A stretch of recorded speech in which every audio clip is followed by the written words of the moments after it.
একজন রাখাল মাঠে চাষ করতেছিল। তো চাষ করতে করতে দেখে সে একটা সাদা পাথরের মতন কি একটা পেয়েছে।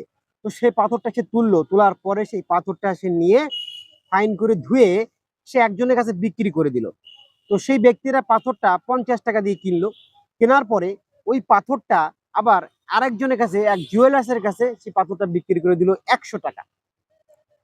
তো জুয়েলারটা কি করলো, ওই পাথরটা নিয়ে ফাইন করে পরিষ্কার করে একটা সুতোতে বেঁধে ঝুলিয়ে রাখলো। তো জুয়েলারি যে দোকান আছে সেই দোকানে ঝুলিয়ে রাখলো। তো ঝুলিয়ে রাখার পরে কয়েকদিন পরে একজন ক্রেতা আসলো।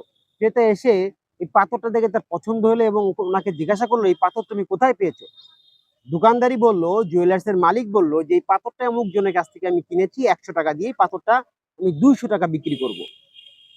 তো তখন ওই লোকটা বললো, যে ক্রেতা তিনি বলল যে ভাই, এই পাথরটার কম টম দেওয়া যায় না? মানে উনি কিন্তু বুঝতে পারছিল যে এই পাথরটার দাম অনেক, এই পাথরটা স্বাভাবিক পাথর না, এটা কিন্তু একটা হীরার মতন একটা জিনিস।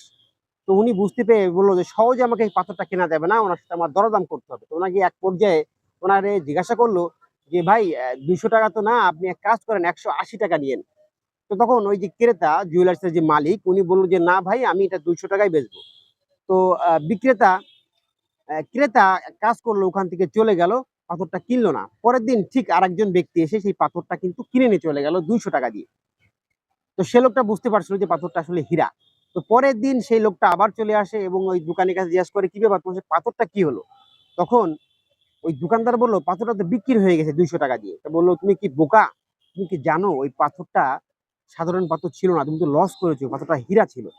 তো তখন ওই দোকানদার বলল যে ভাই, লস আমি করি নাই, আমি 100 টাকার পাথর 200 টাকা বিক্রি করেছি।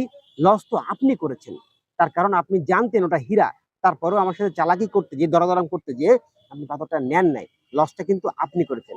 আসলে এই কথাটার সারমর্মটা এটাই হলো যে, যে জিনিসটা আপনি ভাবছেন এক্ষুনি করবেন, সেটা এই ভিডিওটা স্কিপ করে আপনি এক্ষুনি আপনি সেই কাজটা করেন। আপনি যদি বলেন যে না, এটা কালকে করবো, পরশু করবো, আসলে সেটা কখনোই সম্ভব না আপনার দ্বারাই। যেটা আপনি এখন করবেন সেটা আপনার জন্য এখনই করতে হবে। আশা করে বুঝতে পেরেছেন। ভালো থাকবেন।